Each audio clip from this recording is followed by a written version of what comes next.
بسم اللہ الرحمن الرحیم۔ یقیناً تمام مسلمان ہی اللہ اور اس کے رسول صلی اللہ علیہ وآلہ وسلم سے محبت رکھتے ہیں، اللہ کے کلام کو، نبی پاک صلی اللہ علیہ وآلہ وسلم کی احادیث کو سیکھنا چاہتے ہیں، سمجھنا چاہتے ہیں۔ لیکن ہمارے دور میں اختلاف کی وجہ سے، فرقہ واریت کی وجہ سے بہت ساری آیات ہمیں سمجھ میں نہیں آتی، کیونکہ ایک ہی آیت کا معنی مختلف علماء مختلف بیان کر رہے ہوتے ہیں۔ تو نوجوان کے ذہن میں یہ سوال اٹھتا ہے کہ میں اس قول کو لوں، اس قول کو لوں، ایک عالم کی تشریح الگ ہے، دوسرے عالم کی تشریح الگ ہے، تو انسان پریشان ہو جاتا ہے۔ تو میں آپ سے عرض کرنا چاہتا ہوں کہ بالکل پریشان ہونے کی ضرورت نہیں ہے۔ الحمدللہ ہمارا ادارہ مفتی صاحب کی خدمات لے رہا ہے، ہماری کلاسز چل رہی ہیں۔ اگر آپ بھی مفتی صاحب سے پڑھنے کے متمنی ہیں، قرآن سیکھنے کے شوقین ہیں، محبت رکھتے ہیں قرآن پاک سے، قرآن سیکھنا چاہتے ہیں، تو آپ ہمارا یہ کورس جوائن کر سکتے ہیں۔ بہت ساری آیات ہیں جن کو بیان کیا جاتا ہے، بہت ساری روایات ایسی ہیں جن کی تشریح کی جاتی ہے، لیکن ایسا لگتا ہے کہ وہ اسلام کے مزاج کے مطابق ہے نہیں۔ آپ سے ہم سوالات بھی کرتے ہیں مختلف موقعوں پر، قرآن کی وضاحت لیتے ہیں، تفسیریں پوچھتے ہیں۔ آج میرا موضوع ہے حدیث کے حوالے سے۔ ایک روایت ہے جو بیان کی جاتی ہے، لولاک لما خلقت الافلاک، اے محبوب اگر آپ کو پیدا فرمانا مقصود نہ ہوتا تو یہ زمین و آسمان کی کائنات نہیں بناتا۔ یعنی اللہ رب العزت نے اس کائنات کو بنانے کی بنیادی وجہ بیان کر دی کہ آپ کو بنانا تھا، اس لیے یہ کائنات بنائی، ورنہ یہ کائنات بھی نہ بناتا اگر آپ کو بھیجنا نہ ہوتا۔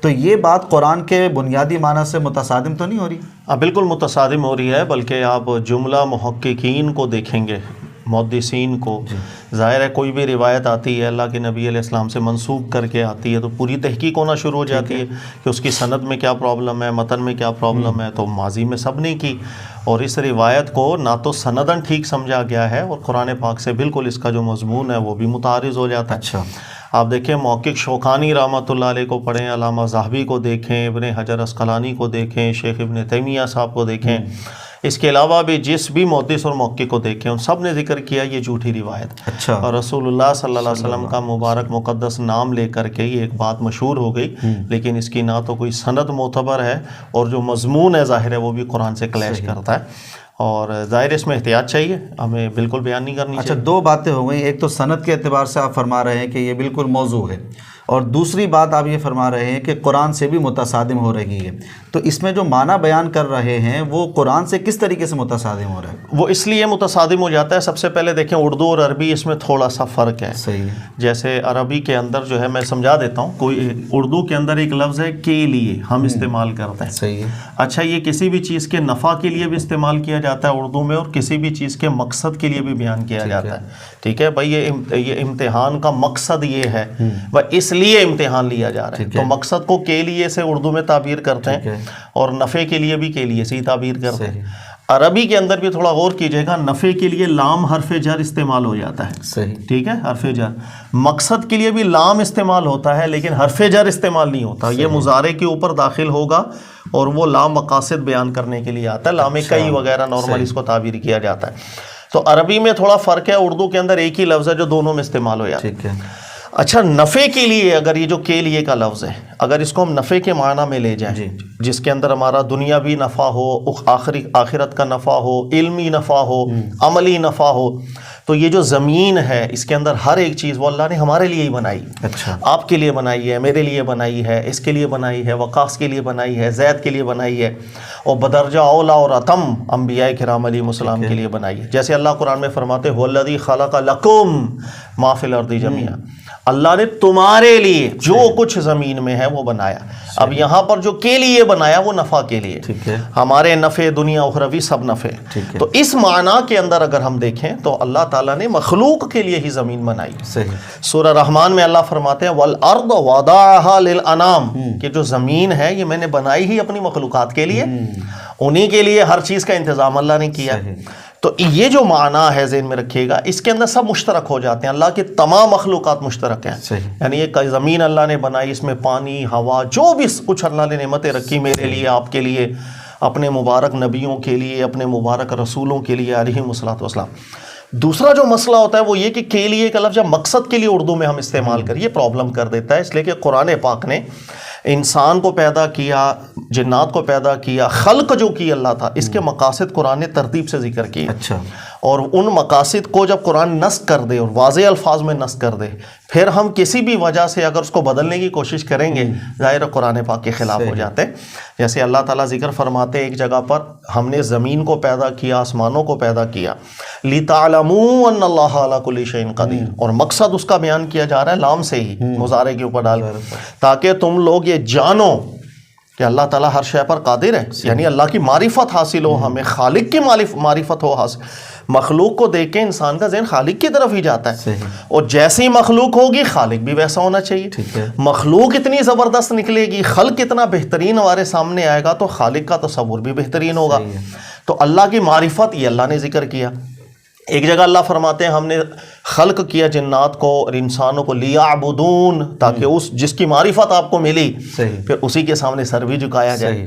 اسی طرح تیسرے مقام پر اللہ ذکر کرتے ہیں کہ ہم نے تم لوگوں کو جو پیدا کی، خلق جو کی ہے، لیبلوکم ایکم احسن عملا، تاکہ اللہ تعالیٰ امتحان لے ہمارا کہ کون ٹھیک ہے، کون غلط ہے، کون ٹھیک عمل کر رہا ہے، کون برے عمل کر رہا ہے، کون اپنی نفسانی خواہشات پر آ کر ظلم کر رہا ہے.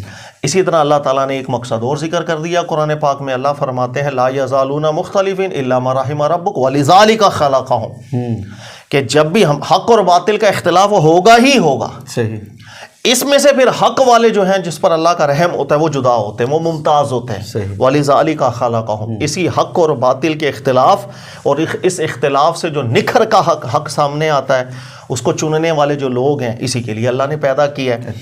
ٹھیک ہے. اسی طرح استخلاف بھی اللہ تعالیٰ نے خلق میں ذکر فرمایا، مقصد میں ذکر کیا. اسی طریقے سے عمارت الارض کو اللہ نے مقاصد میں ذکر کی. یہ 5 مقاصد ہیں جس کو قرآن ذکر کرتا ہے. اس میں کوئی ٹکراؤ نہیں ہے، یہ پوری ترتیب ہے.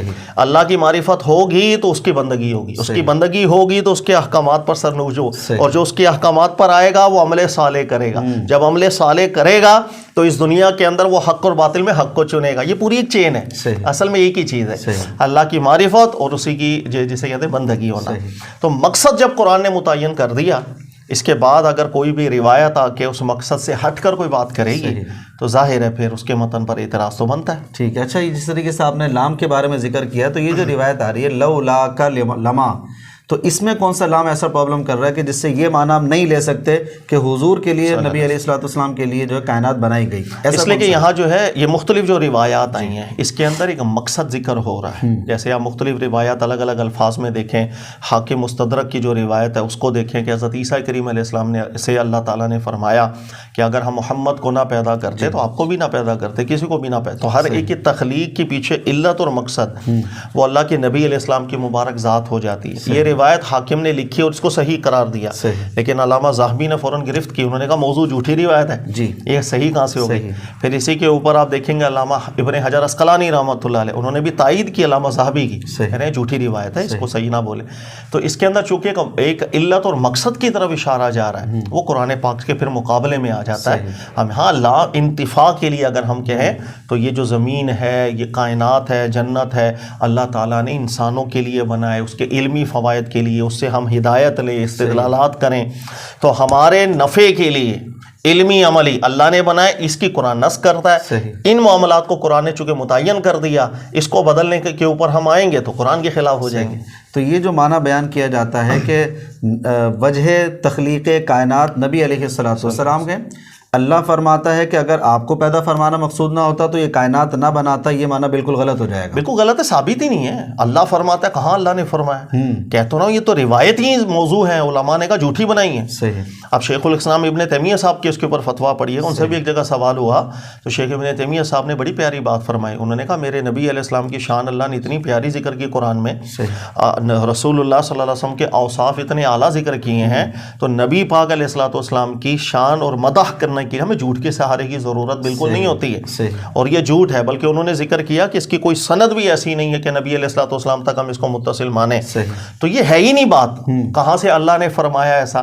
تو ایک چیز جھوٹ کسی نے باندھی ہے، ہم اس کے اوپر کوئی بنیاد نہیں رکھ سکتے. اچھا، یہاں پر ایک سوال اور آپ نے جیسے ذکر کیا، بھائی حاکم یہ لے کر آئے اور ان کو صحیح قرار دیا، امام ذہبی نے اس پہ گرفت کر لیا۔ اب حاکم ظاہر سی بات ہے ایک محدث ہیں اور وہ حدیث لے کر آ گئے ہیں اور وہ اپنی بنیاد پر اس کو صحیح بھی قرار دے رہے ہیں۔ اب یہاں سے پرابلم شروع ہو جاتی ہے، کوئی نیا اسٹوڈنٹ ہے وہ پڑھتا گئے اور کہتا ہے بھئی حاکم لے کر آئیں گے، امام حاکم نے اس کو صحیح قرار دیا گئے، لہذا اب کوئی اعتراض نہیں ہو سکتا ہے، تو وہاں سے عقیدے بن جاتے ہیں۔ اب ان کو کس طریقے سے سمجھائیں گے؟ اس طرح کے جن محدثین نے فن لکھا ہے فن حدیث کا، ان سب نے ہر بات کو واضح بھی لکھا ہے۔ صحیح۔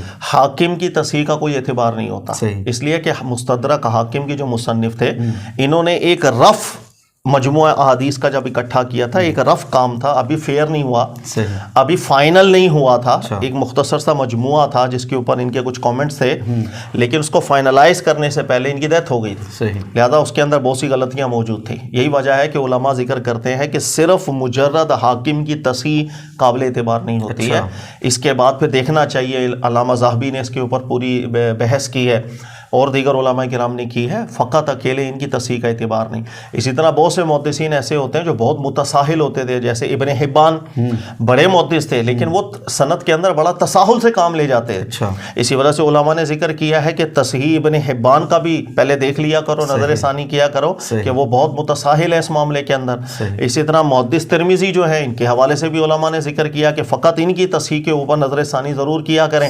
تو کہنے کا مقصد انسان ہے، ہر ایک انسان ہے، غلطی تو ہو سکتی ہے، بڑوں بڑوں سے بھی ہو سکتی ہے، تو علماء نے لکھا ہے باقاعدہ، حاکم سے حوالے سے بھی لکھا ہے، لہٰذا صرف حاکم کو پیش کرنا کہ انہوں نے کہا اس کی صحیح سند ہے، اٹ مینس کہ ظاہر ہے کہ فن حدیث کے اوپر اتنی مہارت ابھی نہیں ہے۔ اچھا، جس طریقے سے آپ نے مقاصد بیان کر دیے، 4-5 مقصد اللہ نے خود قرآن پاک میں بیان فرمائے گے، اور اس روایت کو لے کر چاہے کسی کی کہنے کی بنیاد پر ہم نے بیانات میں بیان کر دی، اس روایت کی بنیاد پر مقصد بیان کر دیا گیا اس کائنات کا، جو اللہ کے مقاصد ہیں وہاں پر بیان نہیں کیے جاتے اس محفل میں، لیکن اسی روایت کو لے کر یہ مقصد بیان کر دیا جاتا ہے اور اس پر بڑی مطلب واہ واہ ملتی ہے، شاباش ملتی ہے۔ اب جو لوگ اس میں ملوث ہو چکے ہیں ان کی اصلاح کس طریقے سے ہوگی؟ اصلاح اس طرح، اللہ تعالیٰ نے جو مقصد ذکر کیا اس کے اندر ہماری اصلاح ہوتی ہے دنیا اور آخرت کی۔ اچھا، دیکھیں میں نے جو 4-5 ترتیب سے آپ کو مقاصد جو قرآن نے ذکر کیے خلق کے وہ بیان کیے، اس سے کیا ہوگا؟ اللہ فرما رہے ہم نے اسی لیے پیدا کیا تاکہ تم اچھے برے جدا ہوں، اس لیے پیدا کیا کہ حق باطل کا اختلاف ہوگا اور کون کس کو دیکھیں کہ حق کو چن رہا ہے۔ اللہ کہہ رہے ہیں ہم نے اس لیے پیدا کیا کہ رب کی معرفت حاصل ہو۔ یہ چیزیں جب میں سنوں گا تو میں اپنے مقصد کو حاصل کرنے کی تو کوشش کروں گا، میں دیکھوں گا میرا عمل کیسے جا رہا ہے، اچھا جا رہا ہے برا جا رہا ہے، حق باطل کے جنگ کے اندر میں کس کی طرف مائل ہو رہا ہوں، میں حق کو چھوڑ کر شخصیت پسندی کی طرف مائل ہو رہا ہوں، میں حق کو چھوڑ کر فرقے کی طرف جا رہا ہوں، یا میں ہر چیز کو چھوڑ کر حق کی طرف آ رہا ہوں۔ تو انسان کا ایک پیمانہ سیٹ ہو جاتا ہے کہ بھئی میں نے زندگی گزارنی کس حوالے سے، اللہ کی معرفت کی طرف میری توجہ کتنی۔ اگر ان مقاصد کو میں بالکل سائڈ لائن کر دوں گا اور میں کسی ایسی چیز کو مقصد قرار دے دوں کہ جس سے پھر ظاہر ان کی طرف توجہ نہ جائے اور وہ چیز نبی علیہ السلام سے ثابت بھی نہ ہو، ہم جھوٹ بھی بول رہے ہوں، اللہ کا نام لے کر بھی غلط بیانی چل رہی ہو، اور قرآن پاک کو اگر ہم دیکھیں گے نا، اللہ تعالیٰ سب سے بڑا جرم کس بات کو قرار دیتے ہیں؟ ان تقولوا علی اللہ ما لا تعلمون۔ صحیح بات، اللہ کا نام لے کے جب جھوٹ بول دیا جاتا ہے، کیونکہ پچھلی جو شریعتیں تھیں لوگوں نے جب بگاڑی، علت ایک ہی تھی، اللہ کا نام لے کے جھوٹ بول دیا، صحیح بات، پورا دین بدل کے رہ گیا، سب مقصد بدل کے رہ گیا، سب کچھ بدل کے رہ گیا۔ تو اللہ تعالیٰ نے قرآن پاک میں جا بجا اس بات کو ذکر فرمایا کہ پچھلی قومیں ہلاک کس طرح ہوئی، دینی حوالے سے علت ایک ہی تھی کہ جب آپ مکس کر دیتے ہیں حق کے ساتھ باطل کو، تو اس لیے اللہ قرآن میں نص کرتے ہیں کہ آپ حق کے ساتھ باطل کو مکس اپنا کیا کریں۔ تو کہنے کا مقصد کہ ہم نے جھوٹ بھی بولا اور اس کے سارے وبال ہمارے سامنے۔ اچھا، 2 نقطے آپ کے سامنے رکھوں گا بھی، جیسے آپ نے آیت پڑھی وَلِذَلِكَ خَلَقَهُمْ، اس میں تصور یہ قائم ہوا کہ حق اور باطل دونوں رہتے ہیں، اور اللہ رب العزت یہ آزمائش لیتا ہے کہ تم حق کو چنتے ہو یا باطل کو چنتے ہو۔ ہمارے پاس قرآن پاک آج ہدایت کے لیے موجود ہے، بہت سارے لوگ ہمارے اختلاف کی وجہ سے پریشان ہو جاتے ہیں اس معاملے میں کہ جناب ایک کتاب ہے، ایک دین ہے، الگ الگ باتیں کیوں آ رہی ہوتی ہیں، لہذا وہ پریشان ہو کر بدظن ہو کر نا تھوڑے سے دور ہو جاتے ہیں مولویوں سے، اسلام سے، دین سے۔ تو یہ کیا قیامت تک بات چلے گی اختلاف کی؟ اور ہم نے ذمہ داری سے اس میں انصاف کے ساتھ عقل لگا کر اس کا حق چننا ہوتا ہے، یہ قیامت تک چلے گا؟ بالکل قیامت تک چلے گا۔ اچھا، یہ اللہ تعالیٰ نے مقاصد میں ذکر کیا کہ انسان کی طبیعت اس طرح اللہ تعالیٰ نے پیدا کی ہے، لا یزالون مختلفین، کہ ان کے اندر اختلافات ہوتے چلے جائیں گے، الا من رحم ربک، ان اختلاف کے بعد جن پر رب کی رحمت ہوتی ہے ظاہر ہے وہ پھر حق کی طرف مائل ہوتا ہے، وَلِذَالِكَ خَلَقَهُمْ، اسی مقصد کے لیے تو اللہ نے پیدا کیا، اسی مقصد کے لیے انسان کی طبیعت ایسی رکھی، اسی مقصد کے لیے ان کو حق اور باطل کے دونوں رستے دکھائے، اختیار بھی دیا تاکہ کون کس رستے کو چن رہا ہے پتہ چلے۔ تو یہ قیامت تک کا معاملہ رہنا ہے۔ ہمارے قرآن پاک کے حوالے سے، قرآن کی تفسیر کے حوالے سے بھی، احادیث کے حوالے سے بھی، یہ اختلافات قیامت تک دیکھیے گا آپ چلتے چلے جائیں گے۔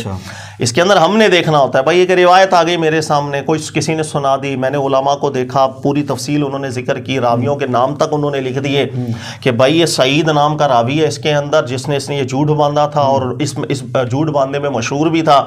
دیگر علماء کو بھی میں نے پڑھ لیا۔ اچھا پھر انہوں نے ذکر کیا قرآن کے بھی خلاف ہے، قرآن کی جو آیتیں بیان کی میں نے خود کھول کے دیکھ لی، مجھ پر حق واضح ہو گیا، تو میں کس راہ کو چنوں گا؟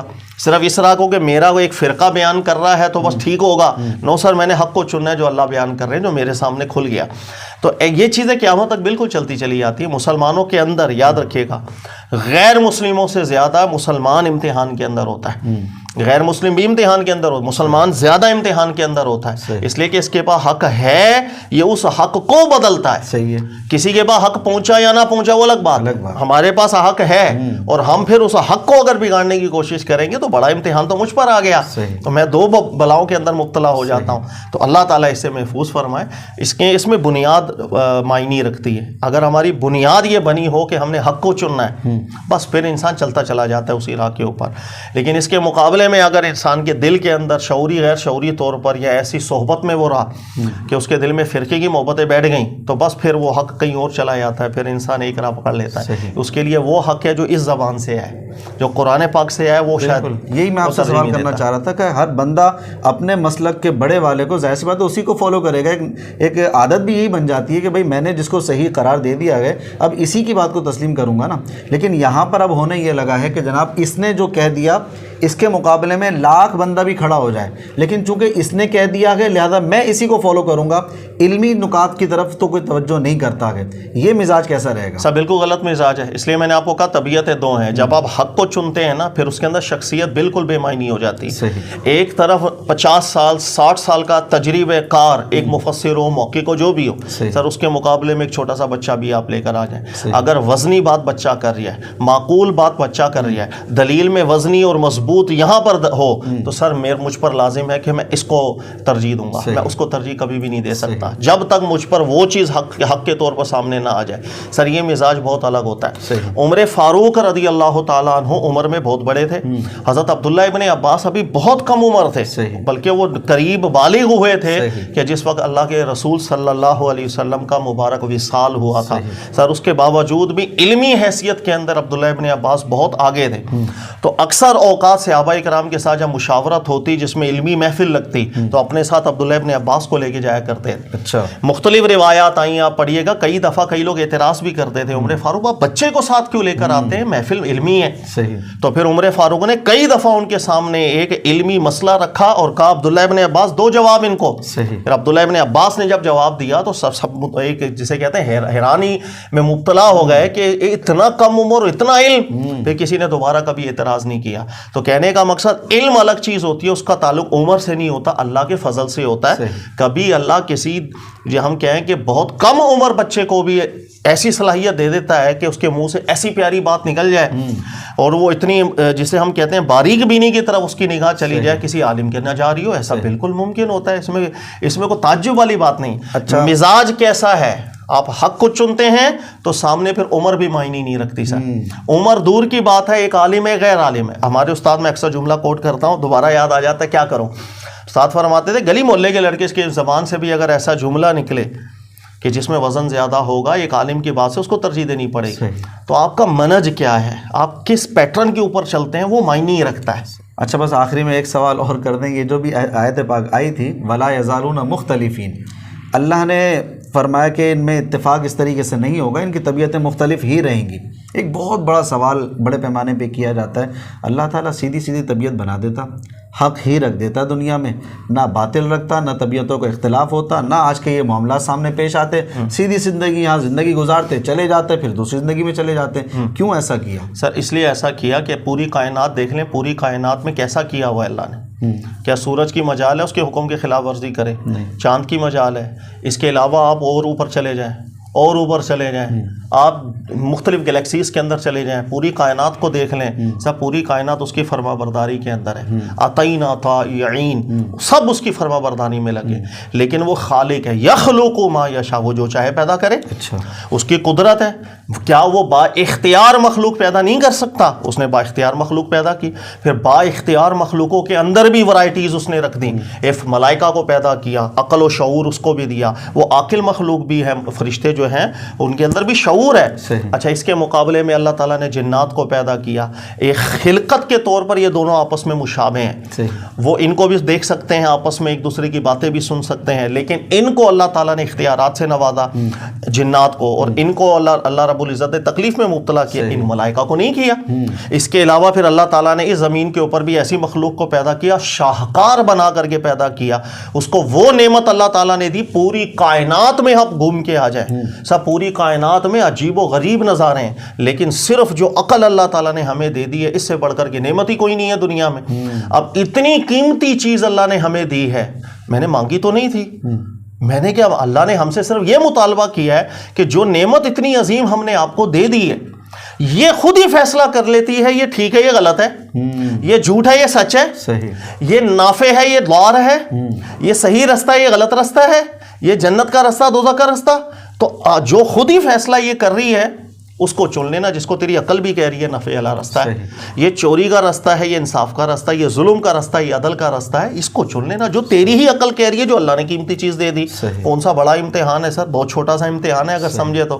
لیبلواکم، اللہ نے تمہیں آزمائش میں ڈالا، ایکم احسن عملا، کون بہترین عمل کرتا ہے. تو یہ بہت چھوٹا سا ایک، جیسے کہتے ہیں نا، انسان اگر سوچے جتنی بڑی نعمت دی ہے اس کے مقابلے میں بہت چھوٹا سا امتحان. اللہ تعالیٰ نے جو آزمائش کے لیے بنایا اسی کا مقصد یہ لگتا ہے کہ جناب اگر ایک ہی طبیعت ہوتی تو پھر آزمائش کس طریقے سے؟ بالکل ایسے. ٹھیک ہے سر، بہت اچھا لگا. جی ناظرین، آپ نے سماعت فرما لیا، اور الگ الگ نکات آج مفتی صاحب نے الحمدللہ بیان کیا، اور بہترین نکات بیان کیے ہیں. بہت کچھ سیکھنے کو ملتا ہے اس کے اندر. اس کلپ کو سنیے بھی، آگے شیئر بھی کیجیے، اور اس ویڈیو کو لائک بھی کیجیے.